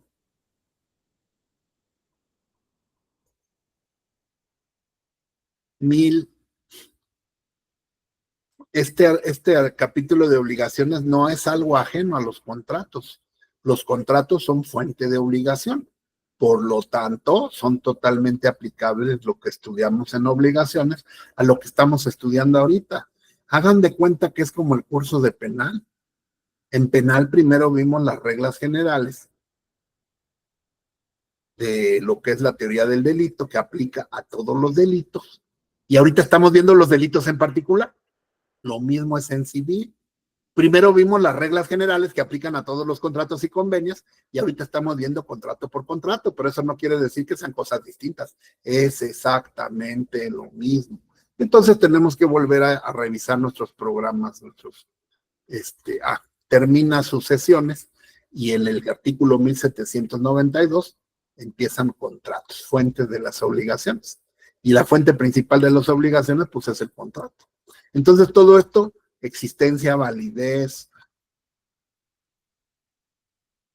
miren, consentimiento, vicios del consentimiento, error. Ahorita lo que está diciendo la abogada, pues aquí lo vamos a encontrar. No se puede obligar a nadie a responder por la fuerza mayor o el caso fortuito. Yo no me sé el artículo de memoria, pero pues ya sé dónde buscarlo. Si lo buscan aquí, aquí lo van a encontrar. Se llama la responsabilidad objetiva. Las partes no están obligadas si el incumplimiento deviene de una fuerza mayor. ¿Por qué? Pues porque tú no puedes preverlo. No puedes preverlo. Eso es algo imprevisible. Entonces, pues ahí, ¿quién tiene la culpa? En los contratos, el inocente le paga al culpable y el inocente, pues es el que no tuvo la culpa. Pero en este caso tenemos dos inocentes y entonces nada más habría que buscar. Aquí está la gestión de negocios. Creo que vienen efectos de las obligaciones que nacen de los actos ilícitos. Si tú cometes un delito, pues eres responsable de pagarle al inocente por el delito que hayas cometido en la celebración del contrato. Y más adelante dice, por ejemplo, si un animal muerde a una persona, luego viene el riesgo profesional, las modalidades de las obligaciones. Si no mal recuerdo, ese punto se llama efectos de las obligaciones. Nadie está obligado al caso fortuito o fuerza mayor. Eso está en la ley. Obligaciones mancomunadas. Pues todo eso repásenlo, es un montón de cosas que ya revisamos. Por eso los programas de estudio pues, van en orden, ¿no? Tenemos que ver unos temas y luego otros. Obligaciones de dar.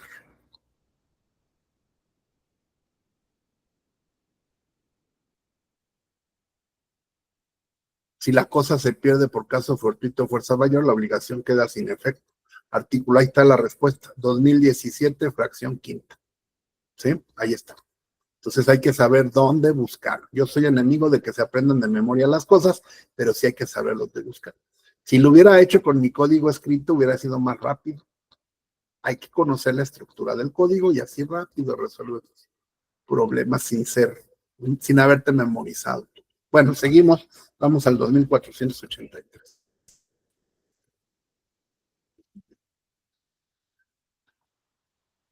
Entonces ya vimos por evicción, por venta judicial, cuando hay un remate. por cumplimiento del término. Pues sí, si el contrato fue por un año, ya se llegó el año, pues el contrato se termina, pero ¿qué pasa si no se termina? Si no lo dais por terminado, opera una figura que se llama la tácita reconducción. ¿Qué es la tácita reconducción? Se rentó este inmueble por un año, sea casa habitación o sea lo que sea, y la persona ya lleva ahí 2 años y sigue pagando renta y el arrendador le sigue cobrando y no han celebrado un nuevo contrato. Bueno, pues ese contrato que hicieron se entiende prorrogado de manera tácita. Se hagan de cuenta, reconducción quiere decir que lo volvieron a celebrar. Aunque no lo hayan celebrado, se prorroga de manera tácita por la conducta presuntiva, tanto del arrendador como del arrendatario, uno para seguir ocupando y pagando y el otro para seguir cobrando. Y entonces este contrato ya se volvió de tiempo indefinido. Ya no es por un año, ya se volvió de tiempo indefinido. ¿Qué quiere decir? ¿Que el inquilino ya no se va a salir nunca? No, sino que ahora, cuando quieras dar por terminado el contrato, cualquiera de las dos partes, arrendatario o arrendador, que lo quiera dar por terminado, tiene que hacer una figura previa que se llama una interpelación judicial. La interpelación judicial es para las obligaciones de plazo incierto. Esa figura también está en los artículos que acabamos de ver. La interpelación judicial es que tú le vas a notificar ante notario o a través de una jurisdicción voluntaria al inquilino o al arrendador, le vas a notificar que es tu voluntad dar por terminado el contrato. Y a partir de ahí empiezan a correr 30 días para que el inquilino se salga, desocupe, o tú también, o el inquilino, ya sea que no se quiera, que no haya término y tú le estés pidiendo que en 30 días te desocupe, o el inquilino te esté avisando que en 30 días se va, para que tú no le vayas a cobrar las rentas al fiador. Si no hay fiador, pues el inquilino se va y le vale gorro, ni siquiera te avisa, ¿no? Ya cuando ve ya está ahí la casa abandonada, ¿no? Pero si hay un fiador, pues te va a notificar y te va a decir en 30 días me voy, le notifico conforme al artículo tal que doy por terminado el contrato. Cualquiera de ambas partes tiene que utilizar esta figura, que es una jurisdicción voluntaria de interpelación judicial para notificar el término de un contrato que se ha vuelto de tiempo indefinido. ¿Alguna duda con esta figura? Eso también es muy común que nos contraten para eso, porque todo el mundo pues se le pasa el tiempo y es muy decidioso y no celebra pues contratos cada año. Lo ideal es que cada año, como el señor Barriga, llegues con tu contrato y fírmeme, para que te ahorres esa diligencia, pero si la persona sigue ahí y el contrato ya se venció, pues ya se volvió de tiempo indeterminado o se prorrogó de manera tácita. La rescisión del contrato, el artículo 2489 nos habla de falta de pago de la renta, usar la cosa en contravención con los fines de la misma, subarrendar la cosa, daños graves a la cosa arrendada, variar la forma de la cosa y toda la cual contravención al contrato de arrendamiento que se haya establecido, sobre todo la falta de pago de renta, da origen a la rescisión del contrato, que a diferencia de la nulidad, es una causa posterior a la celebración del mismo. El contrato es una figura de tracto sucesivo que se celebra en un momento, pero su prestación se da a través del tiempo. Y en el tiempo puede surgir una causa que generen que la persona arrendadora o arrendatario, cualquiera de los dos, se vean perjudicados por el incumplimiento contractual y entonces demanden la rescisión. La rescisión es durante el tiempo que se da ese tracto sucesivo. La nulidad se promueve porque antes de la celebración hay una causa que hace imposible o que invalida el acto jurídico y entonces se va a demandar su nulidad. ¿Por qué? Porque antes de celebrarlo había una imposibilidad jurídica. No confundan la nulidad con la rescisión porque se van a ver como las ministras de la 4T. Bueno, vicios ocultos, pérdida de la cosa, desde luego, pues, se cae la casa, pues el contrato se dará por terminado, nada más que aquí pues no va a haber responsabilidad porque proviene de un caso fortuito o fuerza mayor, que no es culpa de ninguna de las partes. El comodato, todavía nos queda tiempo, hoy se me ha hecho muy larga la clase, pero está bien, hay que avanzar. El comodato es lo mismo que el arrendamiento, nada más que no se paga renta, sino que es de manera gratuita. Por eso el contrato de comodato está definido por el artículo 2497, viene de la palabra comodidad, que es un contrato por el cual la persona llamada comodante le concede a otro llamado comodatario el uso de una cosa no fungible que no se puede sustituir, y el otro contrae la obligación de devolverla individualmente. Todas las reglas que rigen para el arrendamiento en lo conducente se aplican al comodato.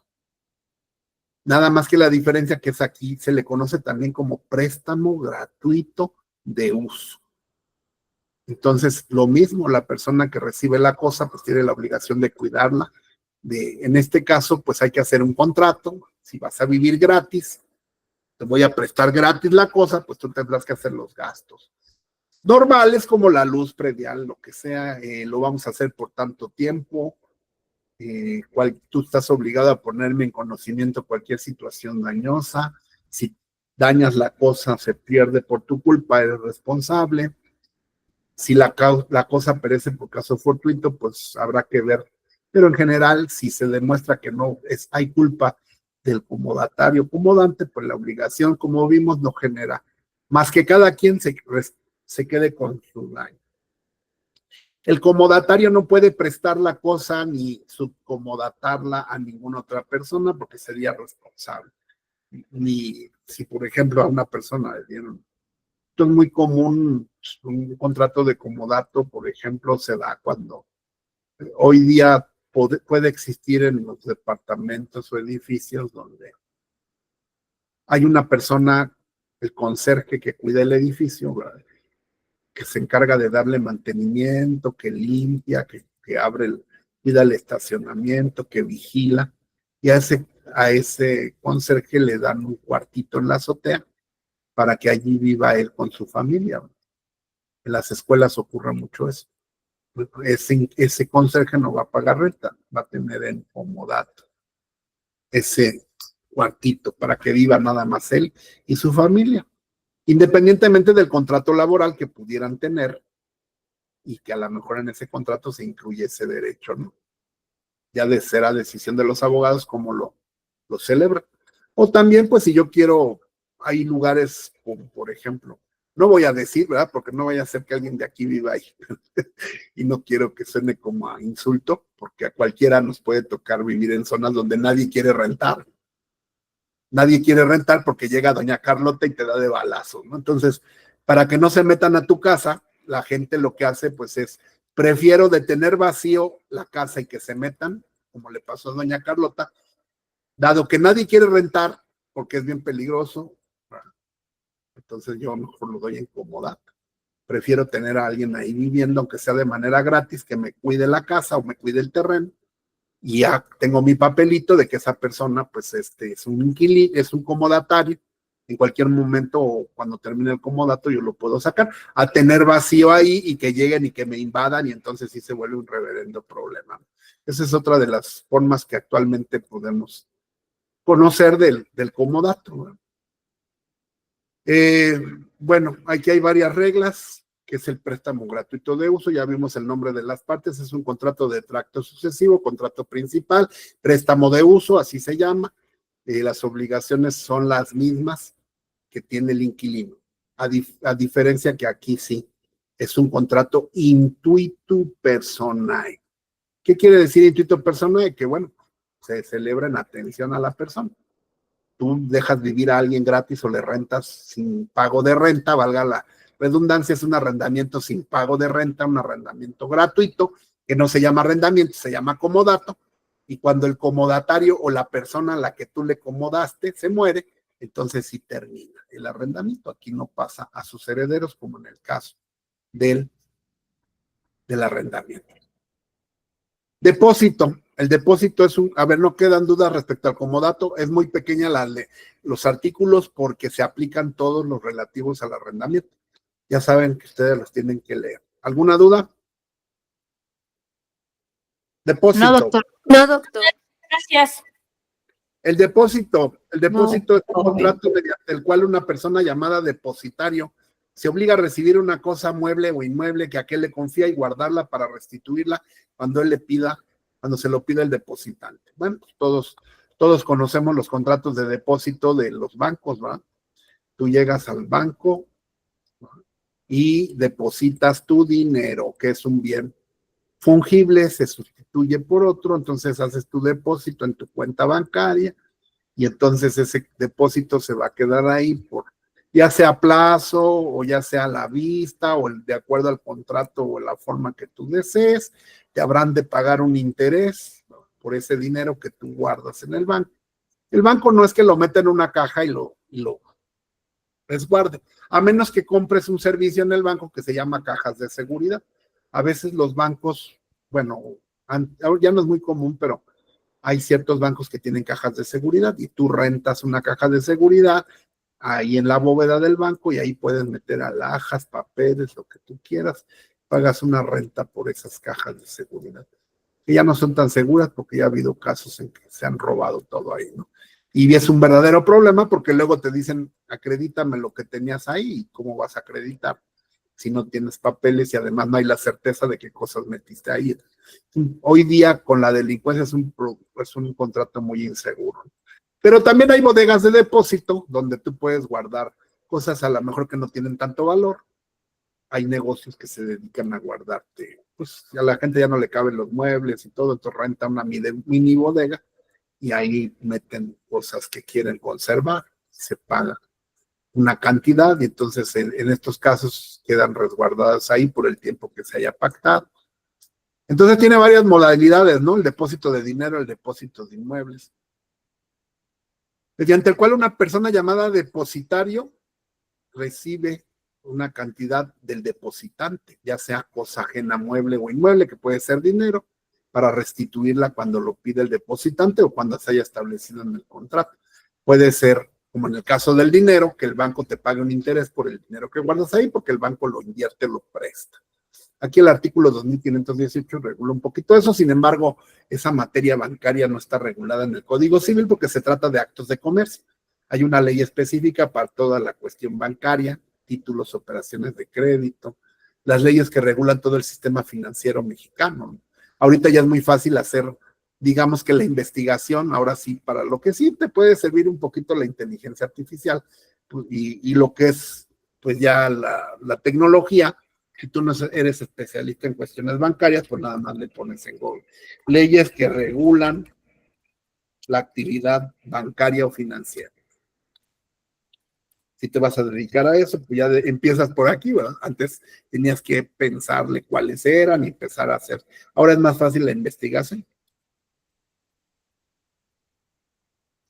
Si te vas a dedicar a abogado de bancos o empresas que se dediquen a los bancos, pues ahora sí, aquí están, ¿verdad? Las leyes básicas son la ley de instituciones de crédito que regula las operaciones bancarias, la ley del mercado de valores, la ley de protección al ahorro, la ley FinTech, esa no la conocía yo, regula la tecnología financiera para la inclusión y protección del consumidor, la ley de protección y defensa de los usuarios, que es la que regula la Conducef. Y aquí hay más leyes y una ley te va llevando a otra y te van llevando a reglamentos. Ahí sí sirve la inteligencia artificial para darte lo que se conoce como el marco regulatorio. Nada más que todo proviene del derecho civil, ¿verdad? Esto nada más sería para materia civil, pero ya si se trata de un depósito bancario, pues sí tendría que acudirse a esas leyes. Si se trata de un depósito que renté una bodega para guardar mis chunches, mis muebles, mi bicicleta, la herencia del abuelo, los cuadritos, entonces ya será de carácter civil. También una persona te puede rentar, te puede guardar tus cosas de manera gratuita, entonces será un depósito gratuito. En fin, ya depende de cada caso en común. Entonces, las obligaciones, pues desde luego son las lógicas y las que marca la ley. El depositante tiene derecho a recuperar sus cosas cuando se haya pactado. El depositario, pues no las puede utilizar porque no se las está dando en comodato, sino simplemente para su resguardo, para su resguardo y cuidado, no para usarlas, porque para usarlas está el comodato o está el arrendamiento. De tal manera que si a ti te encuentran usando una cosa de la cual te depositaron y tú no lo autorizaste, estás cometiendo un delito, ¿verdad? Que es robo de uso. Sin embargo, en el banco, pues tú ahí sí autorizas que utilicen el dinero para inversiones, pero si tú llevaste tu coche a la pensión a guardar en la noche, ese es un depósito de un vehículo. En el estacionamiento, cuando dejas tu coche, pues es un depósito, estás depositando tu coche. Lo único que autorizas es para que lo guarden ahí, no para que se vayan de vacaciones a Acapulco con el coche. Entonces eso ya sería un abuso de confianza, que es un delito. Por eso todo eso, cuando vas a meter un coche a un estacionamiento y todo, pues hay contratos, el boleto es un contrato. Todo eso lo hacemos los abogados. Hay personas que a lo mejor, como decíamos, en el caso del cajón de estacionamiento, no conviene un depósito porque entonces la persona dueña del cajón sería responsable del coche. Entonces, también hay que ponerle ahí que la persona que va a rentar el cajón de estacionamiento no es responsable de los daños que pueda sufrir el vehículo por terceros, porque simplemente brinda espacio para guardar el coche, más no vigilancia del mismo. Cuando entramos a un estacionamiento, pues el boleto dice, si te responden por robo, generalmente solo tienen póliza por robo total, más no por daños o robos parciales. Por eso te dicen, cierre bien su coche y guarde bien su llave y no respondemos por esto y por el otro y por aquello. Y desgraciadamente cuando tú haces uso de un estacionamiento y aceptas el boleto, pues estás de manera tácita, estás aceptando las condiciones. Aunque también para pelear, pues habrá legislación mercantil, están instancias para la defensa de los usuarios de ese tipo de servicios. Y eso ya será motivo de investigación de cuando nos caiga un asunto, pues qué podemos hacer para defender a las personas cuando sufren un daño de esto, no nada más porque el contrato dice que no, vamos a ver qué tan legal es ese contrato y vámonos a juicio a pelear esa cláusula. Bueno, mandato, ya para terminar. El mandato es un contrato mediante el cual una persona llamada mandatario se obliga a ejecutar por cuenta del mandante los actos jurídicos que éste le encarga. Este es bien importante porque a nosotros cuando nos contratan para llevar un asunto, nos convertimos en mandatario. Antes al presidente de la República se le llamaba mandatario, pero pues no es muy correcto porque ahora, si ustedes han escuchado, pues ya nadie le llama mandataria a la presidenta, ¿verdad? ¿Por qué? Porque no realiza actos jurídicos, sino más bien actos administrativos. El mandato es más bien un contrato que un abogado mediante el cual nosotros nos encargamos de patrocinar o llevar asuntos jurídicos a una persona que se llama mandante. El mandante es el cliente, el mandatario es el abogado. El mandato puede ser expreso, tácito, muchas veces se celebra de manera verbal. La mayoría de las veces nosotros lo hacemos de manera verbal. Hay abogados que sí lo hacen por escrito cuando los asuntos son de fuertes cantidades de dinero, entonces sí conviene hacerlo por escrito porque luego los clientes te cambian y ya no te pagan, ¿no? Hay que ir cobrando conforme se vaya avanzando y hay que poner en un contrato cuál es el objeto de dicho mandato, ¿verdad? El mandato es para realizar actos lícitos en defensa de los intereses de nuestro cliente.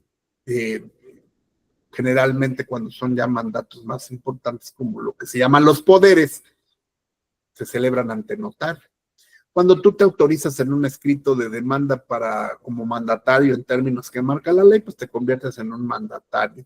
Y está demostrado con esa actuación o ese escrito donde tú te autorizas en esos términos o simplemente con el hecho de que te nombres como su abogado, pues ya está presumido ahí y acreditado que eres el mandatario. El mandatario puede ser general o puede ser especial. Si vas a llevar solamente un asunto, pues será un mandato especial. Si vas a encargarte de ser el mandatario de toda la empresa y te vas a encargar de todo lo jurídico, te van a dar un poder general para pleitos, cobranzas. Todo esto es lo que regula lo que se llaman los contratos. Los contratos que generalmente son los contratos típicos de mandato, pues son los poderes. Los poderes no son otra cosa más que contratos de mandato, mediante el cual una persona llamado poderdante, que también el poderdante lo podemos tipificar como el mandante, Él te otorga un poder para que de manera jurídica tu persona distinta, mandatario, también llamado apoderado, realices actos jurídicos a nombre y representación de tu mandante o poderdante de manera válida. Los poderes se celebran ante notario o corredor público y pueden ir desde una cuestión de una carta, de una simple carta, de esas cartas que te piden luego, ¿verdad? Que tú compras en la papelería o las bajas, donde autorizas a una persona a recoger la leche, ¿verdad? Que es una simple carta donde apoderas a alguien para un asunto que tiene un interés o una cuantía mínima y no hay mayor problema, hasta ya cuando te piden un poder notarial. Los poderes notariales son para actos de administración, para pleitos y cobranzas y para actos de dominio. Son 3 tipos de poderes. Y el otro tipo de poder es el cuarto, que es un poder amplio, donde el apoderado puede realizar pleitos, cobranzas, actos de dominio y participar en juicios como si fuera el propio mandante. Es importante entonces revisar qué tipo de poder es para que los jueces se den cuenta si la persona puede celebrar un contrato, participar en una audiencia. Si tú vas a revisar la persona que está contratando cualquier tipo de los contratos que hemos revisado, es una persona mandataria que está obrando a nombre de una persona jurídica o de una persona física, entonces no es por su propio derecho, sino que está obrando a representación de alguien. Tienes que revisar exhaustivamente el poder, que es el contrato de mandato, para ver que se encuentre vigente, que la persona pueda celebrar el acto del cual se está realizando, que la persona poderdante o mandante no se haya muerto, porque el mandato termina cuando la persona muere. Artículo, eso es bien importante. El mandato se puede otorgar en escritura pública o en carta poder. La famosa carta poder, pues no en todos lados te la aceptan, es para si vas a recoger la ropa de la tintorería y pues no puede ir el interesado, pero pues es un trapo ahí que no vale mucho, pues te piden una carta poder para protegerse. Pero si ya vas a otra cosa más delicada, pues entonces sí tienes que llevar un poder en la escritura pública. Igual cuando vas a una audiencia. Bueno, cuando se otorga en carta poder, repito, antes las vendían en la papelería, otras las puedes hacer. Chequenle ahí cómo son las cartas poderes, pero no sirven más que para cosas de bagatela. Cuando se trata ya de cuestiones ya legales, se necesita un poder notarial que se otorga ante entre un notario público o ante un corredor público. Las obligaciones del mandatario, pues desde luego. Les acabo de subir 2 programas de mi canal Chismoso, donde estamos hablando de una abogada que no respetó a la señora Adriana, que es su clienta, y entonces puso a la vista por los chismes de YouTube, puso a la vista de un youtuber, un documento confidencial del cual como abogada le fue confiado para ciertos fines, pero ese documento tiene algunas cuestiones íntimas, connotación sexual, y entonces esta abogada lo transmitió indebidamente a un tercero que lo anda exhibiendo en la red. Entonces esa es una violación a las obligaciones que tiene un mandatario o un abogado. Estos contratos entonces tienen que establecer cuáles son las reglas, cobros, pagos, todo lo que un abogado va pues a prever cuando represente a una persona. Y entonces las obligaciones tanto del mandante como del mandatario, cuánto se va a cobrar, cómo se va a pagar, quién va a pagar los gastos. Hoy me invitaban a dar una conferencia a Sonora, a una escuela, pero le digo, pues sí, pero ¿qué onda? ¿Cómo va a estar? ¿No? Yo puedo ir gratis, pero pues yo no voy a pagar el hotel, ni el viaje, ni el vuelo. O sea, a lo mejor no te cobro la conferencia para ir a conocer Sonora y a probar la carne, que dicen que es bien rica la carne allá en Sonora. Pero yo no voy a pagar mis gastos porque yo no estoy interesado, digamos, o yo no estoy buscando ir. Entonces todo eso hay que establecerlo bien en los contratos, a veces son las reglas. El mandato judicial, pues es una especie de, el mandato en general está regulado hasta el artículo 2584, y el mandato ya judicial, que es específicamente para abogados o procuradores en juicio, así se llama. Los abogados que llevamos un asunto nos llamamos procuradores porque procuramos la solución de un conflicto o conflictos ante la autoridad judicial. Quienes no pueden ser abogados las personas que no tienen capacidad, ya sabemos que son las personas, niños, niñas o adolescentes que no pueden celebrar este tipo de contratos, personas que se encuentran impedidos por razón de sus funciones públicas, los empleados de Hacienda, de Distrito Federal. Estos contratos pues se pueden hacer, dijimos, en escritura pública o también desprenderse del expediente de la misma demanda que te estás autorizando como abogado, procurador. Y en ese sentido, entonces, dice la ley de procedimientos que tendrás todos los derechos que marca la ley. Todos los que han litigado un poquito saben que, por ejemplo, cuando están autorizados para oír y reciben notificaciones y van al juzgado y quieren cobrar un cheque, que el demandado depositó, no se los entregan porque dice usted no está autorizado para recibir pagos o valores, nada más para oír y recibir notificaciones. Si la persona mandante o tu cliente mete un escrito y dice se le autoriza al abogado para que reciba pagos y documentos y valores, entonces ya te lo pueden entregar, si no, no. Todas las facultades que obren en la escritura o en el poder, pues estarán en el mismo poder, por eso es bien importante que para determinar la personalidad o capacidad, se revisen a fondo los poderes. Si la persona es, cuánto dura el poder, quién te lo otorgó, cuáles son las facultades que tiene, porque si no dice que tiene ciertas facultades, no las tiene, no se presumen, deben de estar expresamente en el poder. Entonces el mandato termina por revocación, por renuncia, te lo pueden revocar. Tú puedes renunciar al mandato, si tú ya no quieres llevar un asunto, metes un escrito, señoría, vengo a revocarme en el patrocinio de este asunto por falta de pago de honorarios, eso es legal. O porque se muere también el mandante. Cuando el mandante muere, el mandato ya no tiene efectos. Habría que investigar todavía. Hoy día se puede investigar con el CUP si la persona todavía vive, porque hay gente que trae poderes ahí de gente que ya se murió y eso ya no sirve. Cuando una persona también mandante cae en estado de interdicción o discapacidad mental, el mandato queda sin efecto. Por cumplimiento del plazo y terminación del mandato. El mandato se puede haber otorgado para un asunto en específico y si el asunto ya se terminó, se termina el mandato, o el mandato fue por un año, ya se pasó el año, ya no tiene vigencia. Todo eso hay que investigarlo, a veces hasta en la notaría o en la correduría pública, para que el contrario no te vaya a meter gol con un mandato que ya esté vencido, que sea ilegal, que sea falso, porque entonces pues no vas a poder exigir el cumplimiento, ¿no? Bueno, pues ahí le dejamos y la próxima semana vemos. Ya casi estamos por terminar, vienen los contratos de prestación de servicios, que ahí los vamos a distinguir de los contratos laborales. ¿Alguna duda hasta aquí? Nos quedamos en prestación de servicios. Por favor, lean los artículos, todo lo que acabamos de ver es bastante, leanlo, subrayenlo así como yo lo voy haciendo, y si hay dudas, pues ahí nos vemos en el chat de la semana. Que tengan buena noche, mañana subimos la clase.